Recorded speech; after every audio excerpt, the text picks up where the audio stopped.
We got another video coming at you from the residency.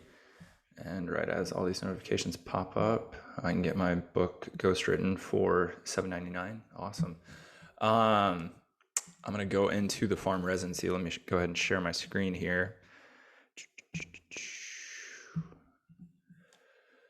So I'm going to pop over into the residency because I put up a post and sent out an email, so everybody should have seen this by now.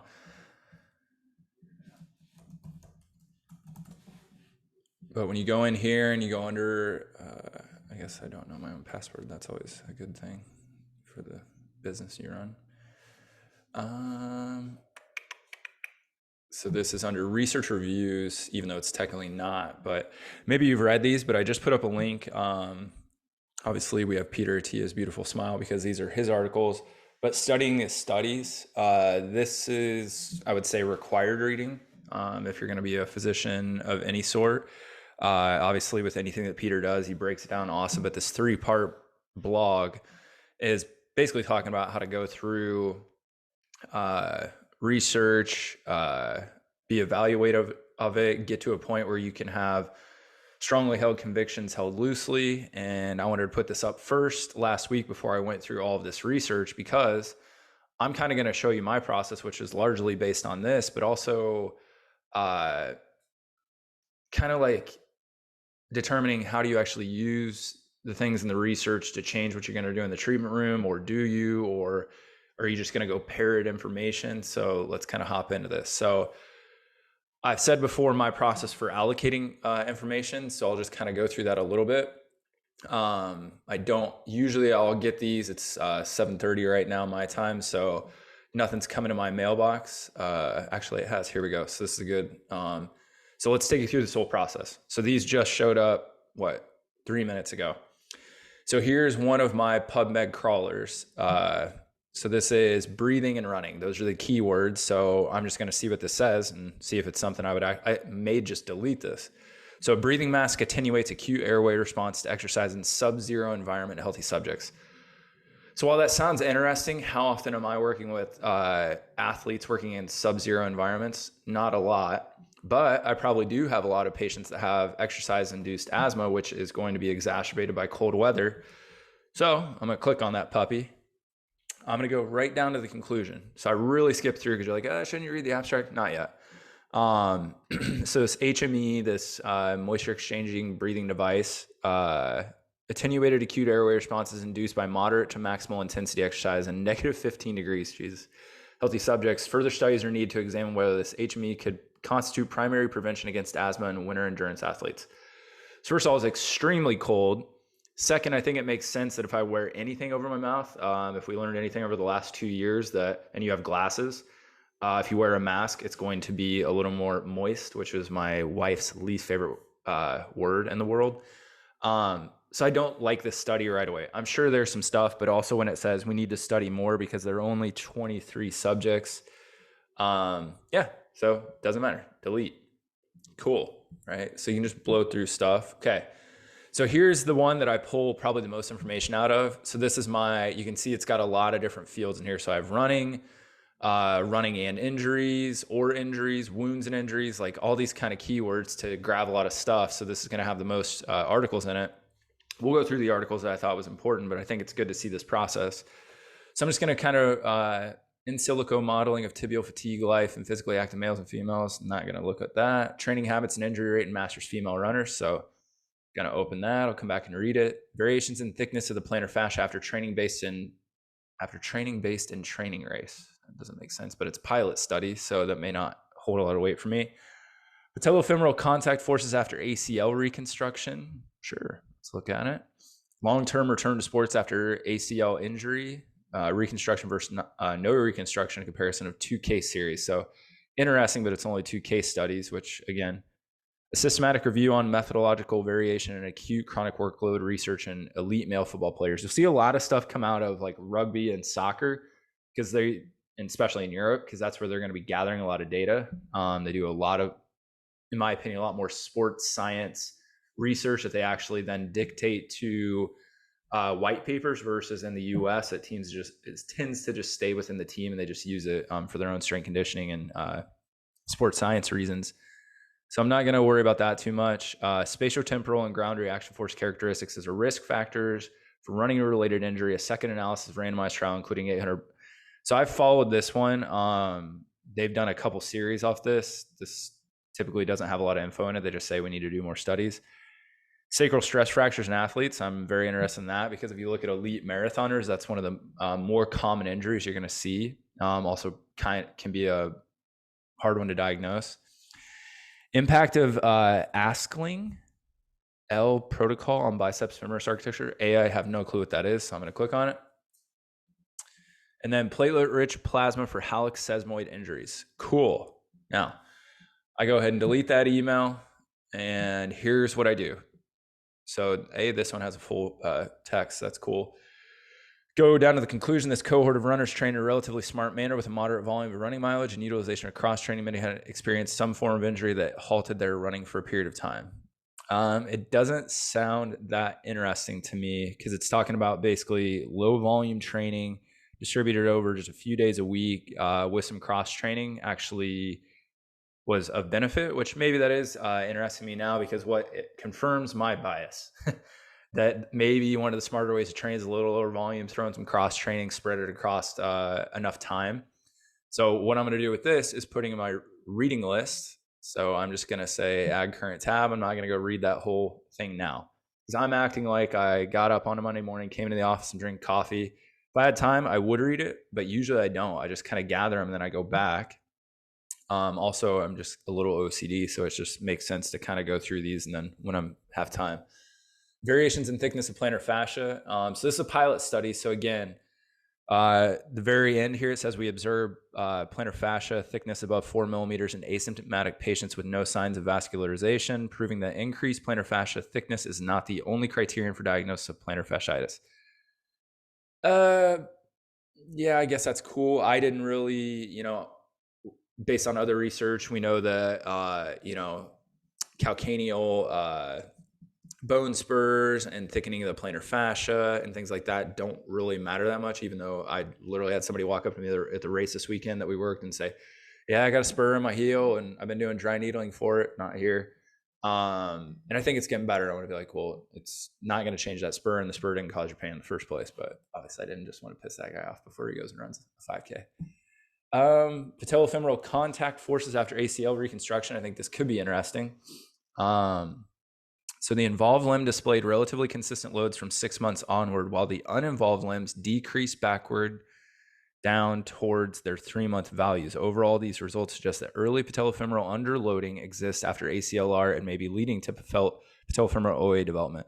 So this is kind of interesting. So they're saying the results suggest that early patellofemoral underloading, right? So the chronically underloaded patient, right, which we would kind of say gets stuck in rehab purgatory, may be leading to patellofemoral OA development. So this confirms what we would believe in an active care model, but it also abashes the fact that we think that, or some people, not us, that osteoarthritis is going to be from doing too much. They're saying it's from doing too little. So I actually really like this article. And in my mind, I'm already thinking not something to share with the residency. This is something to share like on the farm social media because patients need to know this kind of stuff. So that puppy's going in the reading list.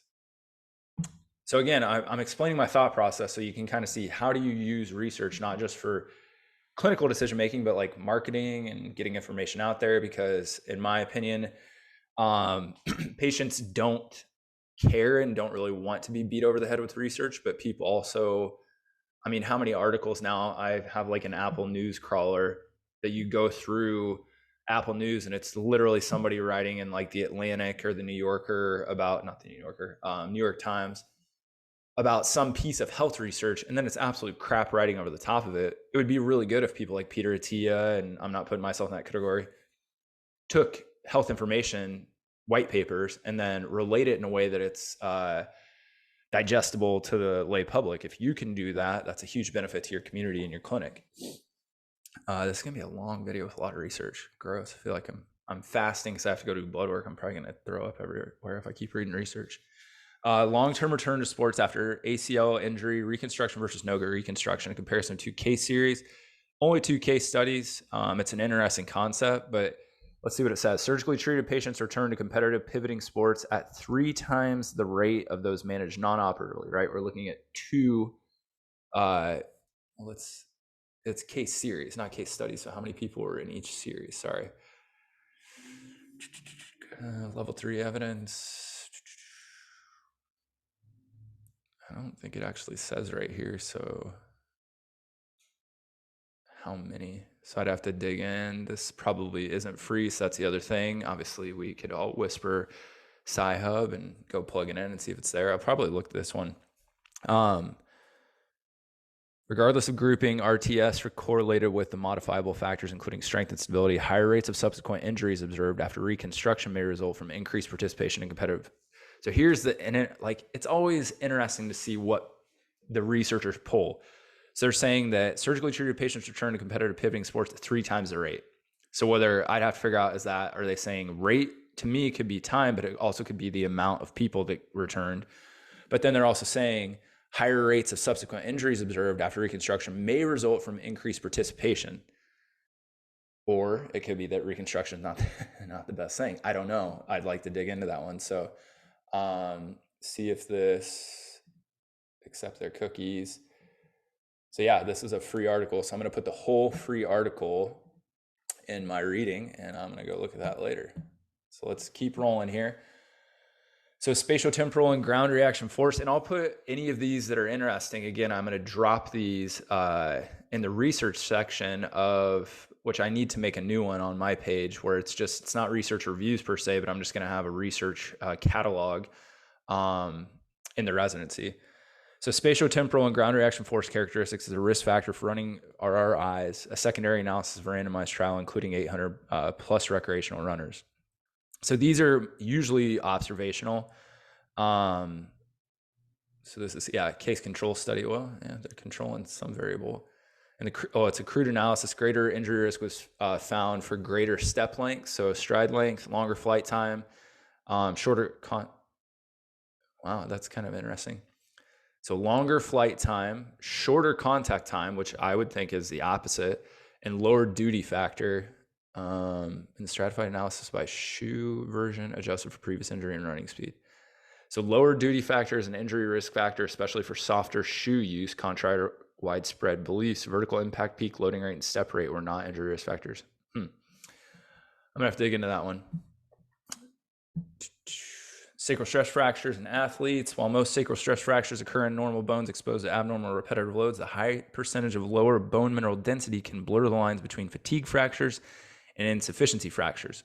So that's kind of an interesting thing, right? So they're saying an actual stress fracture from mechanics versus actual insufficiency of decreased cortical complex of the bone. The cause of these fractures are multifactorial, blah, blah, blah. That's basically just a Stu McGill answer. Conservative treatment is the mainstay of treatment. It's basically just saying we don't know a lot of stuff, which I'm not a huge fan of. So I'm actually not going to read this. Impact of asking L protocol. So what is this L protocol? Comprising 3 exercises aimed at eccentric training and hamstring lengthening was shown to improve this injury. So I guess this is getting away from the Nordic protocol. We got to make other stuff. I'll read it just because if somebody asks me a question on this, since I don't know what it is, I feel like I should know. So that's going in the reading list. PRP, which I'm interested in biologics. I'd love to add it to the clinic because I think it's going to be a huge part of more conservative, right? So we're not putting in exogenous compounds. But in 3 cases provided of sesamoid injury treated with PRP, the time to return to impact activities was less than reported for athletes not treated with PRP. Here, I'm going to read this because why? And I'm going to go to the full text, see if it's free. Because I would be interested, just like the research on PRP versus dry needling, did they do were they looking at, even though this is a case, probably not, just dry needling or just manual or mechanical stimulation via needle versus, the injection of PRP. So that's where I'd want to put this in my reading tab and see what they said. Okay, so those are all my new ones for today. So let's go over just some ones that I thought were interesting that I'm going to put into the residency research catalog or library, whatever the annals of research. Anals, I don't know. So this one, bilateral differences in coordination variability among injured and uninjured runners, a prospective study. So what I thought was initially interesting about this is that basically the CAV, or the coordination variability, I'm going down here kind of trying to read real quick, revealed that between limb CAV, asymmetry did not predict running related injuries. But then it kind of says, therefore, limb specific CAV rather than a degree of CAV asymmetry may influence risk. So what's that mean? So the fact that you actually have coordination variability. So what's that? What does that lingo tell me? Somebody's movement strategy, stability, mobility, largely movement strategy, right? Like neuromuscular coordination around a joint complex matters far more than the difference between the two. So you could say, well, if one has coordination, one is different, the asymmetry is going to matter. But this kind of goes against, and I would need to read into this a little bit further, like using a lower quarter motor control screen from like FMS, because they're looking largely at, even though how the quality of the test matters, but they're looking for gross asymmetry. If I remember my FMS teaching correctly, that it's more than 2 to 3 inch difference asymmetry is where we worried about it. But they're saying actually it's the coordination variability. So that's where I'd be looking again from it tells me as a clinician, you can't just use quantitative analysis, you have to use qualitative, and that's where you differentiate yourself. So I'll dig into that, and maybe I will do research reviews on these. You guys let me know. So how am I going to know you watch this video? If you watch this video, you're required in the Facebook forum, which I'm also looking for. I'm going to leave myself another note and let me know if this is something you'd like. Would you like a forum within the residency website?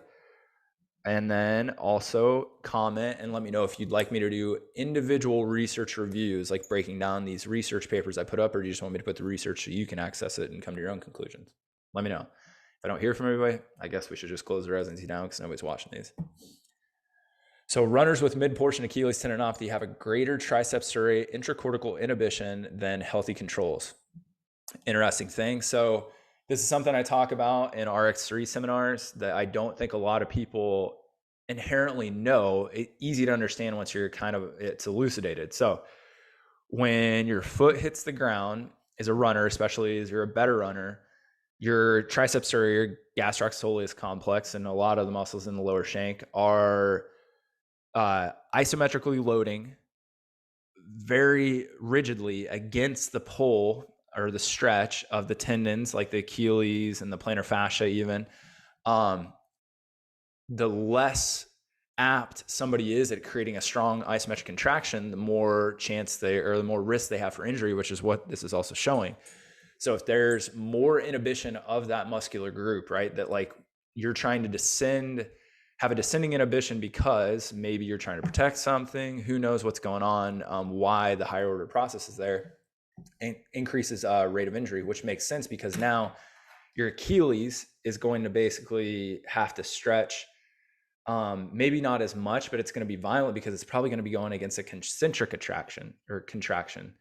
So it may not have this isometric pull around your heel, but when you hit, you're going to contract your calf concentrically and stretch your Achilles. So that musculotendinous junction, which is a really common rupture site, is what we're going to see get bugged up here. So interesting one there.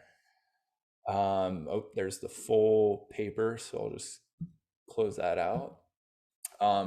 Interesting thought on this one: oral administration of angiotensin 1 through 7. So things that are used for blood pressure, decreases muscle damage and prevents the fibrosis in rats. It's a rat study after eccentric exercise. So I just thought it was interesting. It said the inflammatory cells and deposition of fibrous connective tissue in soleus and gastrocnemius muscles were lower in the group treated with angiotensin 1-7. The result of the study shows that treatment with an oral formulation of angiotensin 1-7 enhances the process of repair of muscle injury induced by eccentric exercise.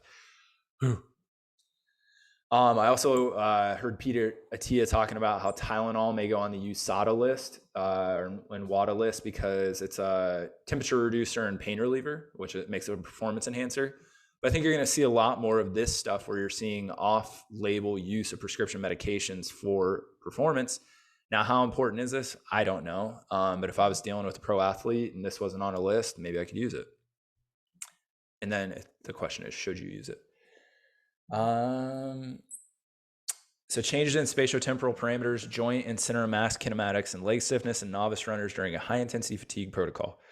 The results revealed that novice runners did not change spatiotemporal or stiffness parameters, but showed adaptations in joint kinematics, decreased dorsiflexion and increased pronation in the ankle joint during the swing phase. The findings of the study underline the importance of strengthening the ankle joint to prevent excessive pronation and increased stability in novice runners. Okay. I love studies like this, again, where the conclusion drawn, if let's say nobody in here is a dum-dum, but let's say you're a dum-dum, and you read this and you're just going to go use the conclusion, sorry for all the messages here, you're going to use the conclusion that they came to then change things or prop things up or talk about stuff.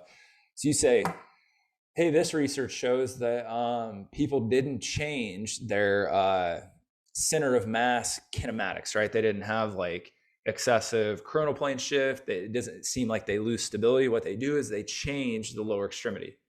So they're going to have greater degrees of pronation or less dorsiflexion. Okay. And then I'm going to say, well, I'm going to strengthen stuff up because that makes sense. That's where I'm going to offset. Or did it ever make sense to you to say that stiffness is not stability? And if I didn't change my center of mass spatiotemporal parameters, because they're measuring movement, maybe not intra-abdominal pressure, eccentric muscle activity on EMG, that they don't have great control centrally, that then allows for, or it creates a scenario where they have to make up the difference at the lower extremity. And in our world, if we're using a DNS-based model, if we worked on the central stability strategy, that stuff changes and we didn't have to go do old school strengthening exercises, which are probably not the case anyways. You'd still test for it to see if that is the case. But it's just interesting when we come to these conclusions. So that's where it's just like the first principles of understanding basic science and then running everything through the filter. Okay, now we're looking at this entire research article through our treatment lens as an active care model, and saying, well, I don't know if that's true. Maybe we look at this and we do change stuff.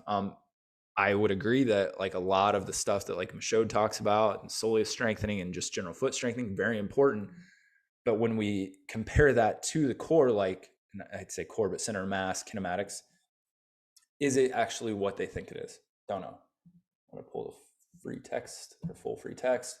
Last one. Patients with low back pain presenting for chiropractic care who want diagnostic imaging are more likely to receive referral for imaging, a cross-sectional study. This is extremely interesting to me because when you get into practice, you're going to run into the scenario that they're studying right here. So the conclusion, approximately 1/3 of patients presenting for chiropractic care in Denmark believed imaging to be important in the management of LBP. 1/4 wanted imaging at the initial consult. Patients' desire for imaging appeared to impact the use of diagnostic imaging. You will literally have patients that say, do you think I should get an image? Which means they want to get an image, or they'll just say, I want to get an image. Here's my advice.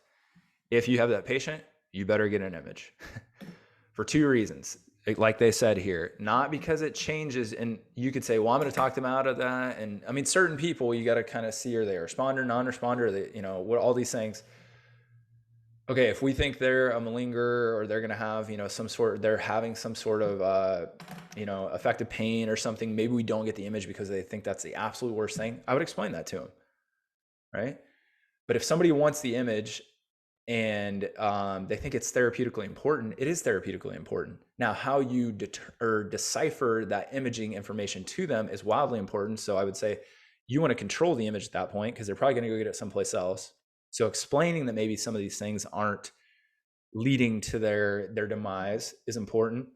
The other thing is you don't want to be the person that didn't do the imaging and something did get caught that wasn't crucial to the treatment, and then you look like a dum-dum.